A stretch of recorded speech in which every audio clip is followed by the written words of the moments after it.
Olá, sou o Dr. Cláudio Silveira, médico oftalmologista. Sou doutor em medicina pela Unifesp. Trabalho com toxoplasmose desde a década de 70. No vídeo de hoje vamos falar sobre o Toxoplasma gondii, um dos parasitas mais bem-sucedidos no mundo. Ele pode estar mais perto do que você imagina. Por isso, vamos ver quais são as formas de proteção para esse parasita. Como ele se espalha, como é que ele age e quais são os sintomas que ele causa no ser humano. Qual é o principal transmissor da toxoplasmose? São os felídeos, especialmente o gato, porque o gato é que está próximo de nós. Claro, nós temos que ter cuidado quando falamos do gato, porque o gato, apenas 1% dos gatos está contaminado. Tem um estudo feito nos Estados Unidos que mostra isso. Então, se é 1%, não é todo gato que vai estar transmitindo a doença.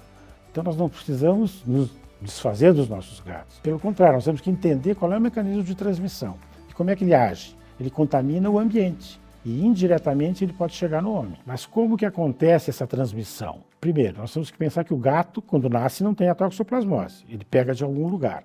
Por exemplo, se o gato come um roedor ou come uma carne que tenha toxoplasma, ele é um multiplicador de toxoplasma. Ele ingere o parasita e esse parasita vai para o intestino. Vai para uma parte específica do intestino do gato, que é o íleo. Lá ele se reproduz de forma sexuada e ele é eliminado depois pelas fezes. E quando ele é eliminado, ele precisa permanecer no solo um período, mais ou menos 2 a 5 dias, em condições de umidade e calor adequada. Daí essa forma que esporulou, o que quer dizer isso? É a forma que vai se tornar infectante. Ela pode até se espalhar, porque ela dura muito tempo no solo. Imagine que isso pode durar meses, até anos, ele pode permanecer 2 anos viável. E o que vai acontecer em 2 anos? Essas fezes do gato, por exemplo, vai vir chuva e sol e elas vão se espalhar, elas viram pó. Já foi encontrado dessa forma em até 5 quilômetros do local inicial onde o gato defecou. Essa forma infectante pode contaminar o solo, a água e mesmo alimentos. E é aí que os humanos ou outros animais vão adquirir a doença. Qual é o ciclo de vida do Toxoplasma gondii? E qual é o papel dos felídeos nesse ciclo? Antigamente se pensava que vários animais podiam transmitir a toxoplasmose. Isso foi até o final da década de 60, quando 2 pesquisadores, Frankel e Hutchinson, descobriram que o hospedeiro definitivo são os felídeos, os gatos.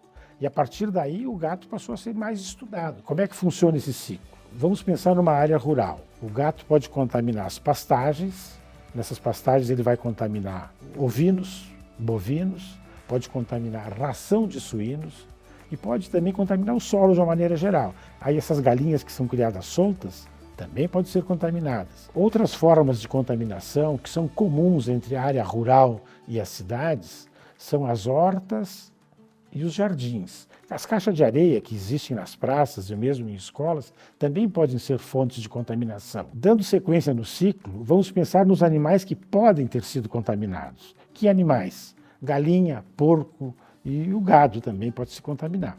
Aí o que vai acontecer? Os humanos vão consumir essas carnes. Se elas não forem bem cozidas, poderão transmitir a doença. Existe uma diferença na gravidade da doença dependendo da forma como você adquiriu a doença. Se for através de uma carne que tem os cistos, é menos grave. Se for através de uma salada que tem o cisto, é mais grave. Atualmente, existem exames que podem diferenciar se você adquiriu a doença através de cistos ou oocistos.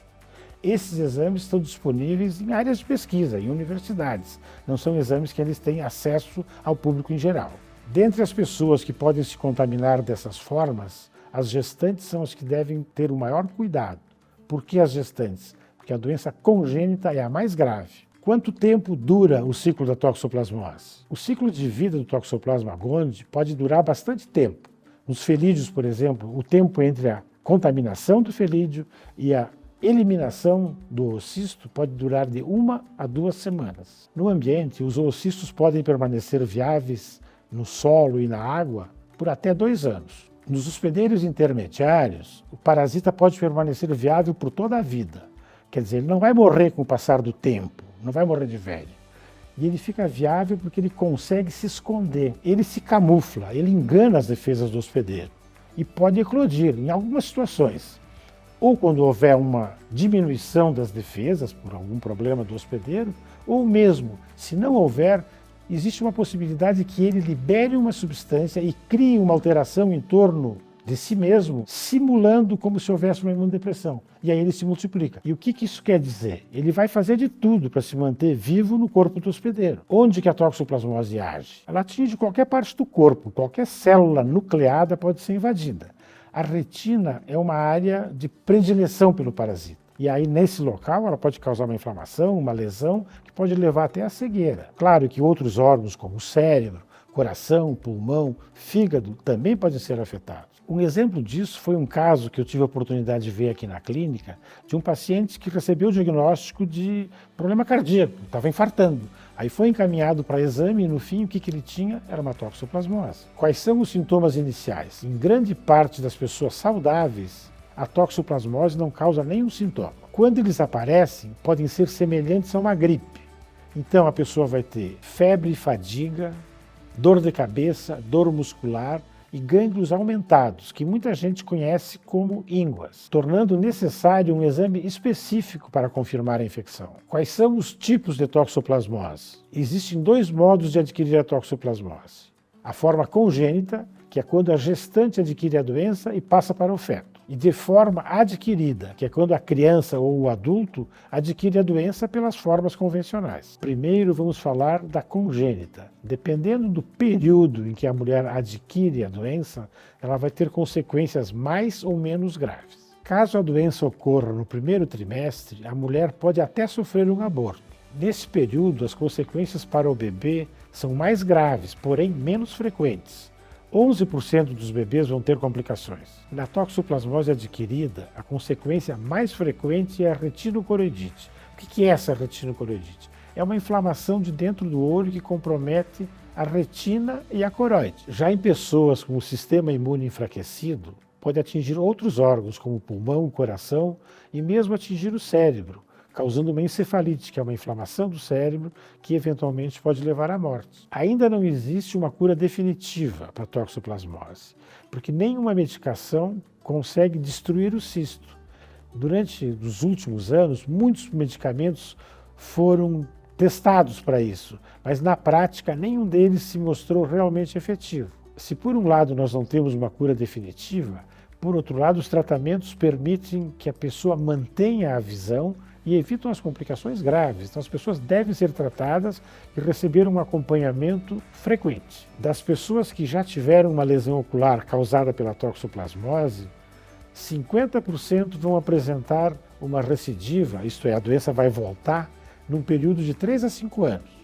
Aí que está a importância do tratamento preventivo, para evitar que isso ocorra. Se a história natural da doença é essa, nós podemos tentar intervir e proteger essas pessoas. Então, resumindo, o que é a toxoplasmose? Toxoplasmose é chamada doença do gato, mas ele não é tão responsável assim, porque é só de forma indireta que ele transmite a doença. A doença é causada pelo Toxoplasma gondii e a evolução da toxoplasmose vai desde a cura espontânea até lesões que podem ser irreversíveis, causando até cegueira. O diagnóstico precoce dessa doença permite evitar que ela chegue a esse ponto.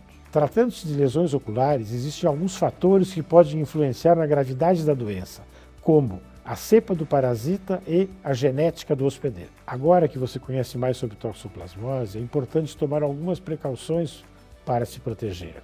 Evite comer carnes mal cozidas, sempre lave bem as frutas e verduras e tome cuidado ao manusear fezes de gato ou mexer com o solo. O uso de luvas é recomendado. Quer saber mais sobre toxoplasmose? Acompanhe nossos vídeos.